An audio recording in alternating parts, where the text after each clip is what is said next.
This is a story about a gentleman named John, based on a true experience.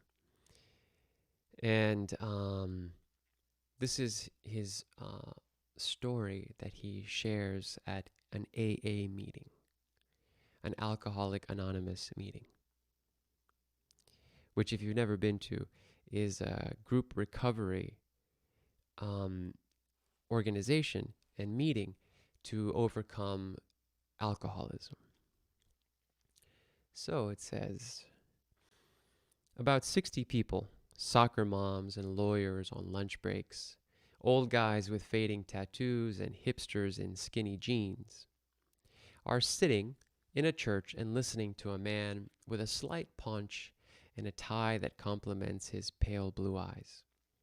He looks like a successful politician with the warm charisma of assured re-election. "My name is John," he says, "and I'm an alcoholic." "Hi, John," everyone replies. "The first time I decided to get help was when my son broke his arm," John says. He's standing behind a podium. "I was having an affair with a woman at work, and she told me that she wanted to end it. So I went to a bar and had 2 vodkas and went back to my desk. And at lunch I went to Chili's with a friend, and we each had a few beers. And then at about 2 o'clock, me and another friend left and found a place with a 2-for-1 happy hour. It was my day to pick up the kids. My wife didn't know about the affair yet. So I drove to their school and got them. And I was driving home on a street I must have driven 1,000 times. And I slammed into a stop sign at the end of the block. Up on the sidewalk, and bam, right into the sign. Sam, that's my boy, hadn't put on his seatbelt yet. So he flew against the windshield and broke his arm. There was blood on the dash where he hit his nose, and the windshield was cracked, and I was so scared. That's when I decided I needed help. So I checked into a clinic and then came out, and everything was pretty good for a while. For about 13 months, everything was great.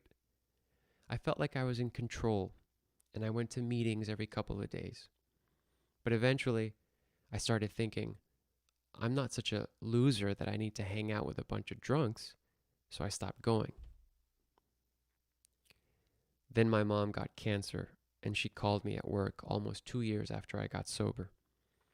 She was driving home from the doctor's office, and she said, "He told me we can treat it, but it's pretty advanced." The first thing I did after I hung up is find a bar, and I was pretty much drunk for the next 2 years until my wife moved out, and I was supposed to pick up my kids again. I was in a really bad place by then. A friend was teaching me to use Coke, and every afternoon I would do a line inside my office, and 5 minutes later I would get that little drip into the back of my throat and do another line. Anyways, it was my turn to get the kids. I was on the way to their school, and I felt totally fine, like I was on top of everything. And I pulled into an intersection when the light was red, and this huge truck slammed into my car. It actually flipped the car on its side. I didn't have a scratch on me. I got out and started trying to push my car over because I figured if I can make it home and leave before the cops arrive, I'll be fine. Of course, that didn't work out. And when they arrested me for DUI, they showed me how the passenger side of the car was completely crushed in. That's where Sammy usually sat. If he had been there, he would have been killed. So I started going to meetings again. And my sponsor told me that it didn't matter if I felt in control. Without a higher power in my life, without admitting my powerlessness, none of it was going to work. I thought that was bull. I'm an atheist. But I knew that if something didn't change, I was going to kill my kids. So I started working at that. Working at believing in something bigger than me. And it's working. I don't know if it's God or something else, but there's a power that has helped me stay sober for 7 years now, and I'm in awe of it. I don't wake up sober every morning. I mean, I haven't had a drink in 7 years, But some mornings I wake up feeling like I'm going to fall down that day. Those days I look for the higher power and I call my sponsor. And most of the time we don't talk about drinking. We talk about life and marriage and my job. And by the time I'm ready for a shower, my head is on straight.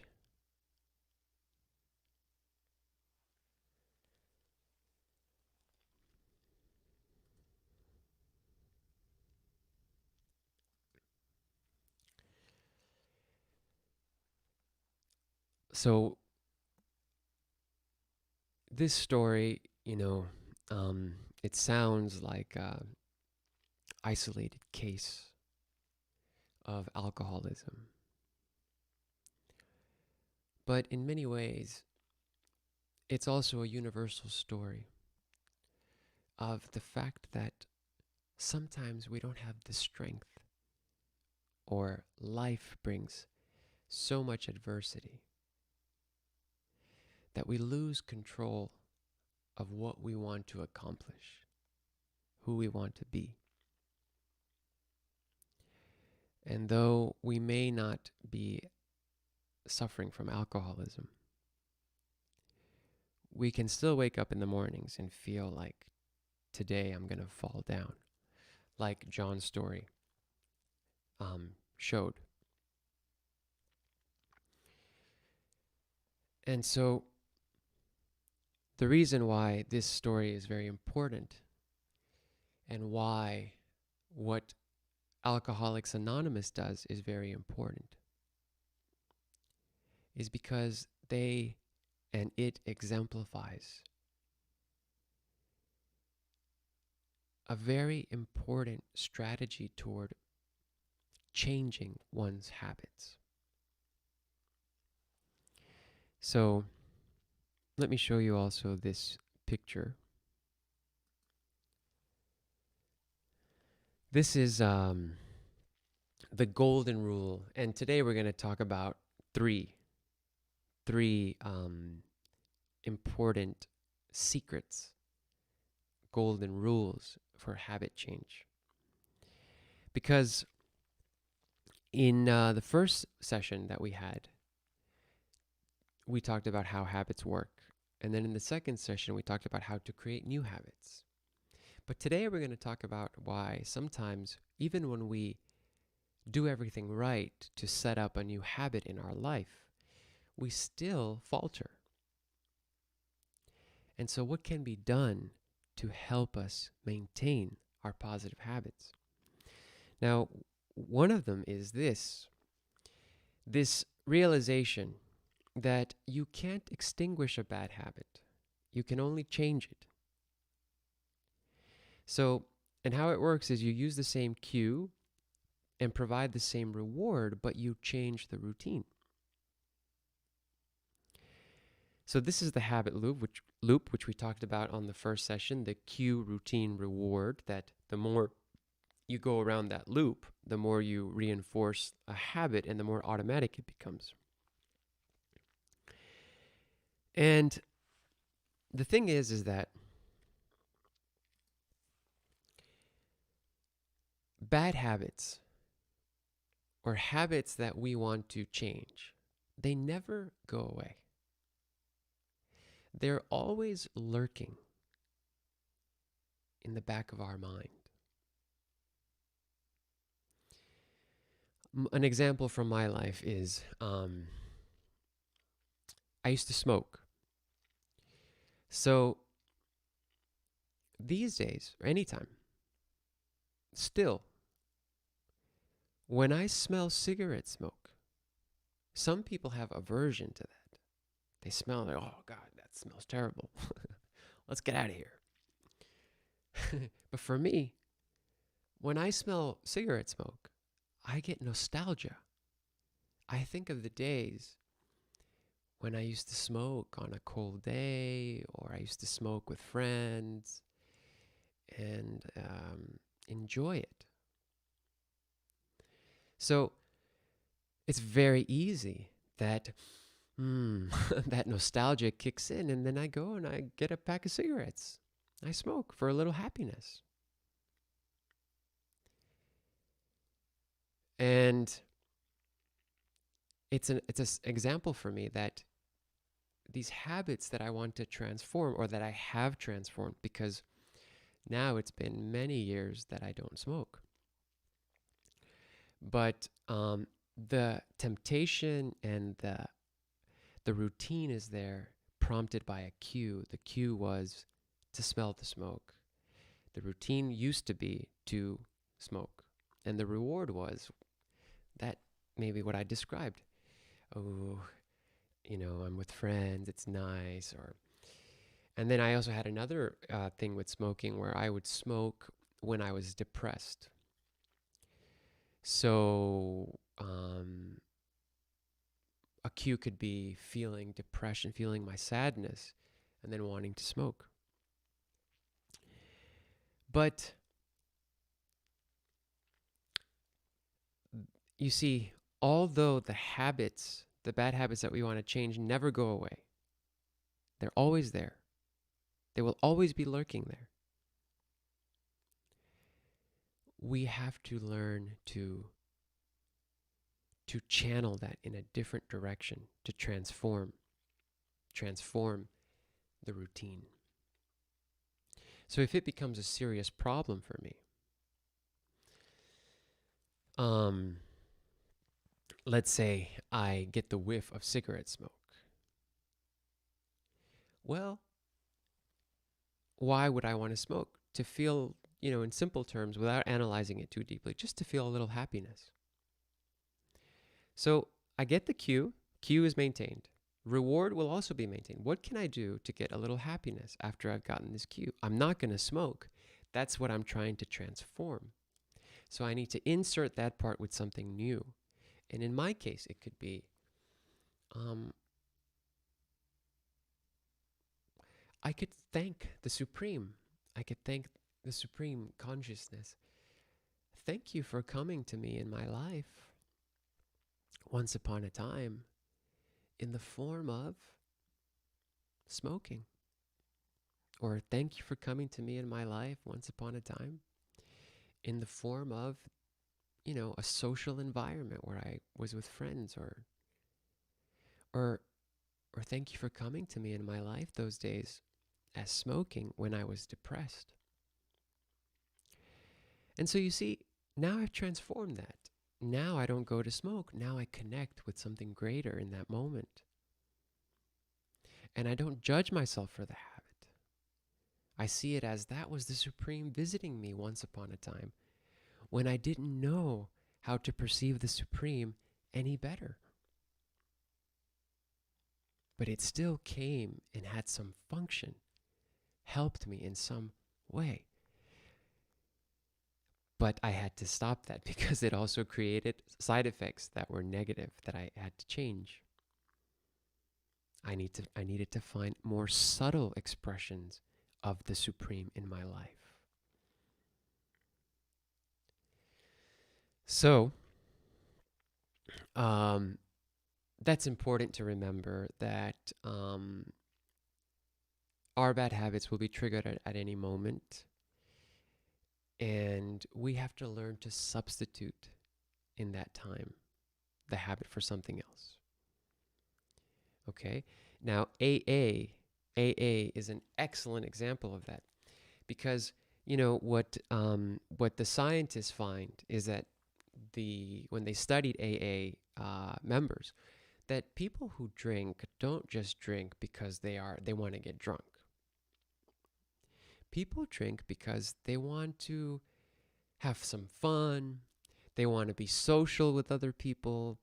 They want to forget their problems. They want to escape. It has nothing to do with being drunk. A lot of times.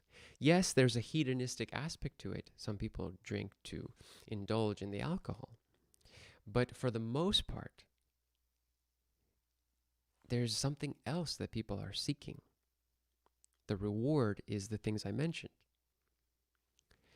So AA, actually, how it works is that people who would normally drink come together to do the things that they would normally do as they drink, chat, because at an AA meeting, every people are allowed to share like the story of John and tell their story to others, and people listen.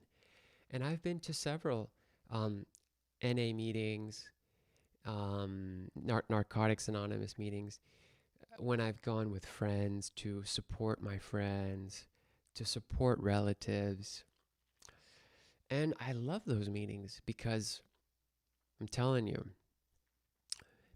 you, to hear people's stories of struggle and triumph is so inspiring.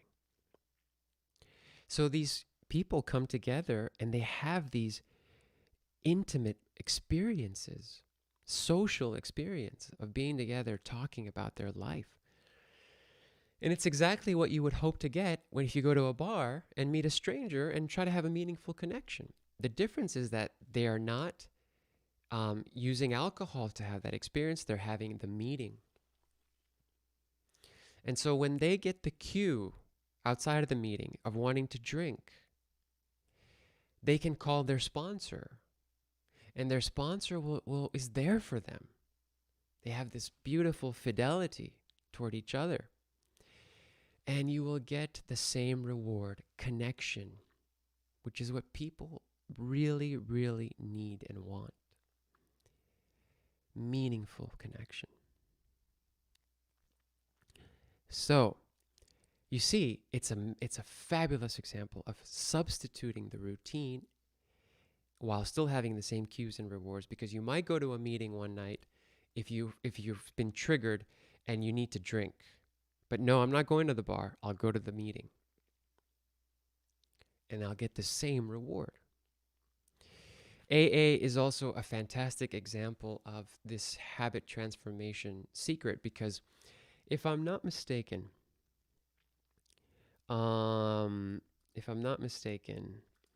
step four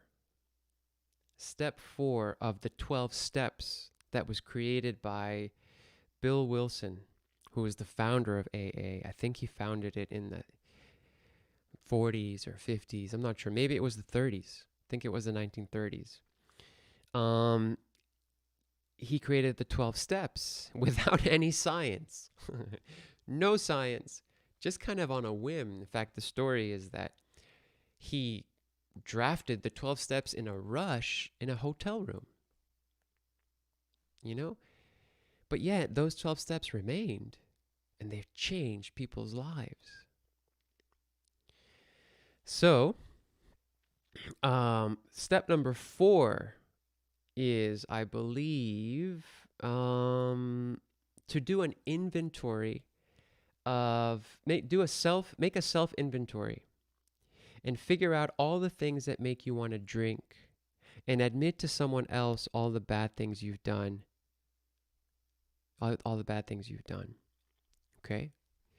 So if you make an inventory of all the things that make you want to drink, you have just made an inventory of all the cues that prompt your habit.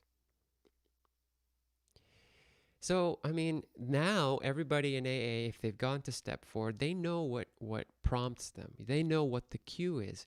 Now they have to change the routine. And they can still get the same reward. So if you can do that, if you can substitute the routine in your habit loop and still get the same reward for why it was that you did that, it's gold. You've hit the jackpot for transformation.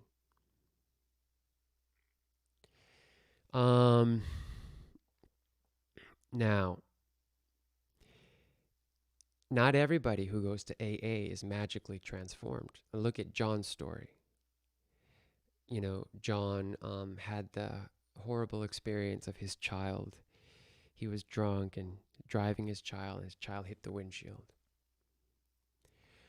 And he was okay for a while because he recovered from that. He changed his habits. He went to meetings. He was doing well for a while. But then he got a call from his mother. His mother was dying from cancer. And that day, he didn't know if he could handle that. So he went to drink, and it continued for another 3 years, including doing more drugs. So, you see, it's not enough to sketch a habit loop and say, okay, I got it now. Because we human beings, sometimes our container gets full and we cannot take in anything more. If we take in anything more, the container is gonna spill all over the place. Um, and so, what do we do then when our container is too full and we cannot do something alone? Well, another secret. Oh, okay, so there is a study done by the Alcohol Research Group in California, who they wanted to figure out why it was it that Alcoholics Anonymous was so successful when it wasn't even backed up by science, hadn't been created through scientific research, but yet it had an enormous success rate. And what was it? So they interviewed a whole bunch of recovering alcoholics, and they found that the larger percentage of those who were able to stay sober had something in common that the others didn't. And that was when they asked them, what do you do on those days when you're about to fall apart? How do you maintain? They say, what's the secret there? And they said, God. God. And they hated that answer because that's not in science's mind. That's not quantifiable. You can't measure that. What? A belief in God? What is that? A belief, they don't like that answer. The scientists didn't like that answer. They had to translate it into something they could understand. And they did. But before we talk about how they interpreted it, the people said, the successful people in recovery said, on the days when I feel the most like I'm going to drink again, what helps me the most is I talk to God. I surrender my problem to God or the supreme consciousness. And I know that God is there for me and that God has helped me through those moments. And you know what? This belief in the higher power is not just what saved many alcoholics, people recovering from addiction. It even saved the slaves during slavery. Because if you read slave narratives, especially, for example, the narrative of Harriet Jacobs, who wrote Incidents in the Life of a Slave Girl, so many passages in that book are about the belief in God that the slaves had, and that if it wasn't for that belief, they would have totally perished. That in fact, when life was so, you cannot imagine how appalling slavery was in this country. They say that there was slavery all over the world, but in this country, it was the worst ever in history. And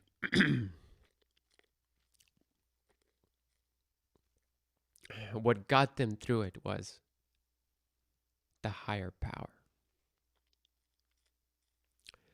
So, secret number 2 is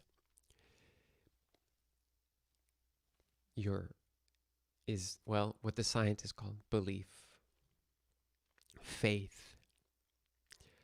Me as a spiritualist, I would say it's the supreme consciousness. Surrender your problems. Surrender your weaknesses to the Supreme. The Supreme will take care of you. It got apparently generations of people through slavery. So, the scientists call that belief and faith, and I also call it that. You have to believe. You have to believe that you will transform your life You have to believe that no matter what, you are going to be successful. You are going to be successful at transforming your life, at changing your habit that you don't like, or that you will be successful at maintaining your habit that you do like, that you do want. You have to believe. So whether it is a belief in God or a belief in your own success, that's what fills in the gap at your lowest point.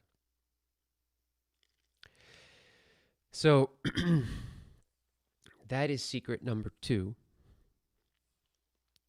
And secret number 3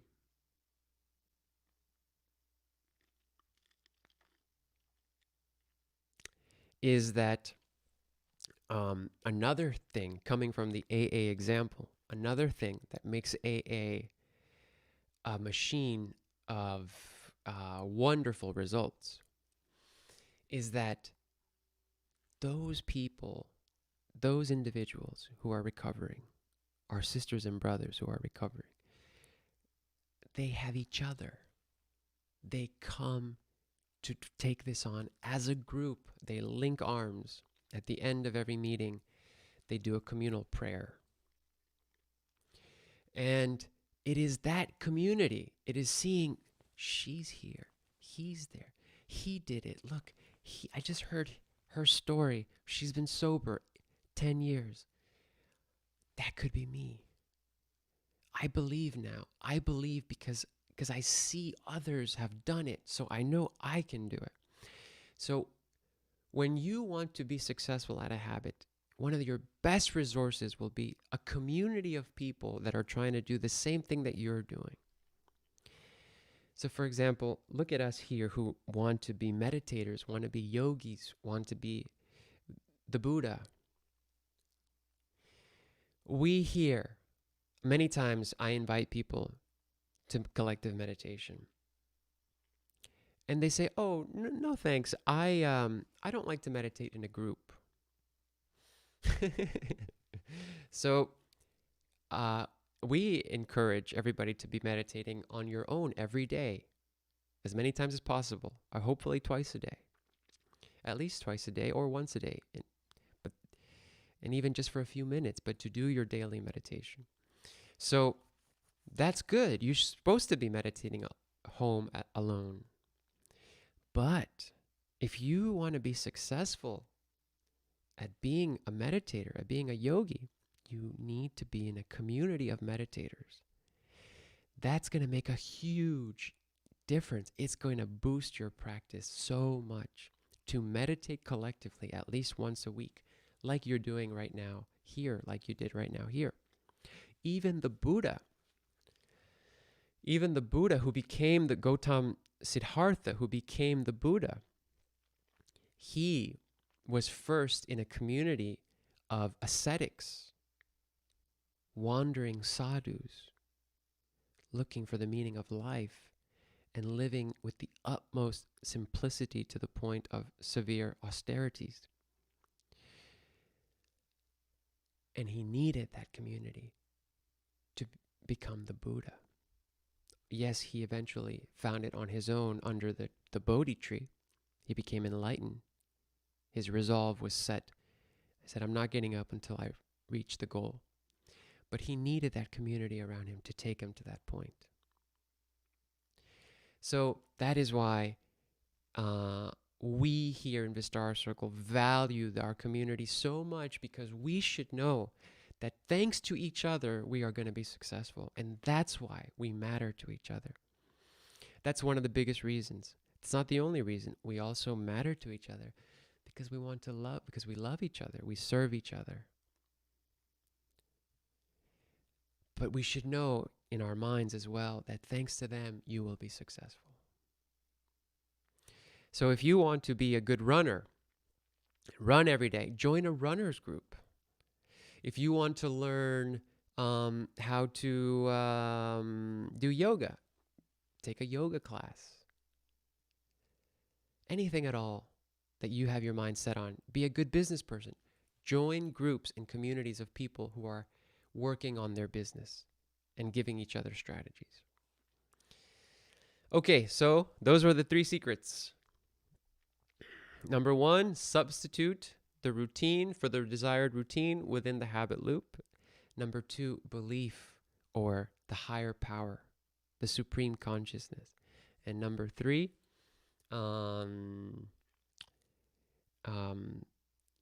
do what you want to do in a group. Find a community that has the same goal as you do, and you will be successful.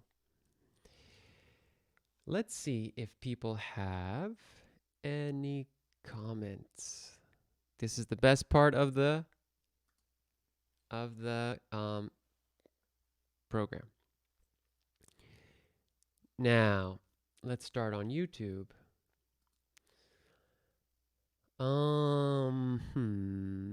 Okay, thank you, Jamila. She said, Namaste, Izaka. Thank you, Jamila. Oh, Jamila, tell us how many times you've been here, please. All right, Christina says, I find it helpful to write down and revisit my big vision goals when changing a habit. Yes, Christina, that is super helpful. Super helpful. Have the big picture in mind every day. Okay? Let's continue. I have, sometimes there's more to say, but let's see if we can continue here. Christina also has more comments down below. Hitendra says, emotion is 80% of habit. Yes, we're emotional beings. So much of our habits are driven by our emotional propensities. Why do I have the propensity to drink? Well, I have the propensity to drink because I have the propensity toward physical indulgence, physical pleasure, physical desire. I'm wired to have physical desire. I desire food. I desire so many physical things. And desiring alcohol comes from that base emotional propensity of physical desire. As yogis, we try to control our emotional propensities by doing our meditation and working on the chakras, whether consciously or unconsciously, which we believe in yoga are the clusters of emotion, of human emotions. Peggy says, thanks for the reading. 10/11/96 is my sobriety date. Dependence on a higher power, sponsorship, and fellowship are important. Of course, the step helps keep me sober. I have to give it away to keep it. Did you mean the 4th step? Which step did you mean here, Peggy? But I thank you for here, testifying to the fact that the dependence on a higher power, sponsorship, and the fellowship, they are incredibly important. Incredibly important. Sometimes people also meditate and they're very secular about it. They don't want to be too spiritual about it. I think to be successful in meditation, you have to lean whenever it's comfortable for you, or if it sounds possible for you. It's not, I don't like to say that one size fits all, but the spiritual meditations will tap you into the higher power. The higher power will help you to be regular at the meditation. Okay? Christina, congratulations on your continued sobriety. Peggy? Yes. Congratulations, Peggy. All right, that date is coming up, 10/11. Okay. And Christina says, that was a good reading, an example of smoking. When I have shallow or insincere reasons for wanting to change a habit, I don't succeed in doing so. That's pretty funny.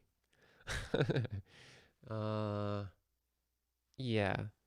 The deeper your need to change the habit, the more likely you'll be successful.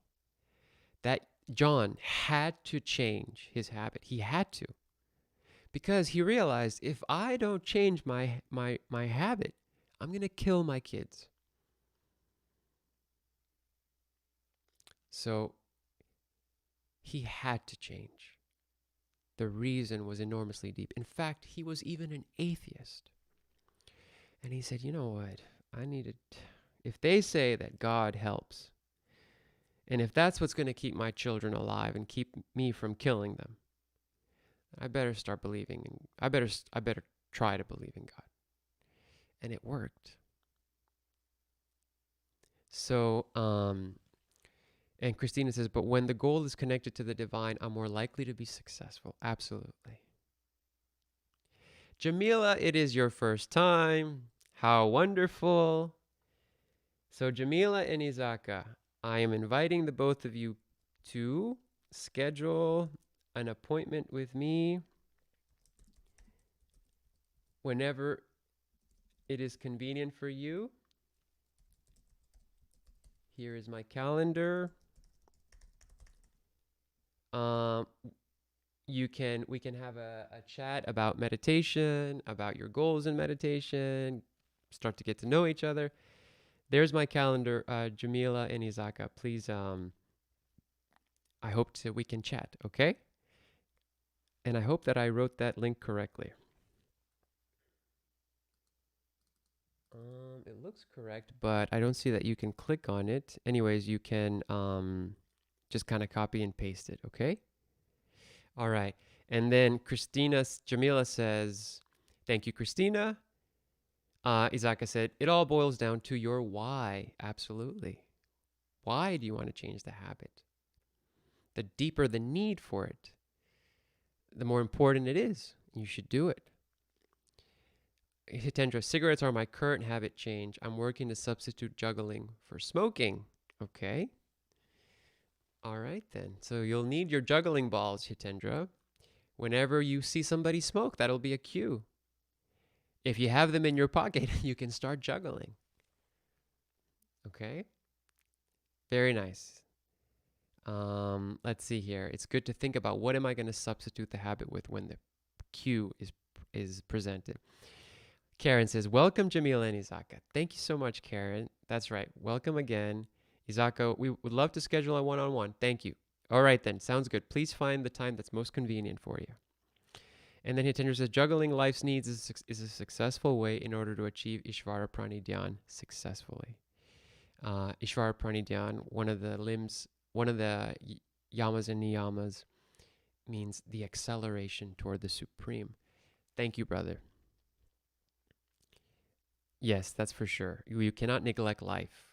You cannot say, oh, I'll just meditate. I won't eat. I won't take care of my kids. I won't clean my house. I'll just meditate. That's all that's important. No, you have to maintain the physical as well, because you're a physical, mental, and spiritual being.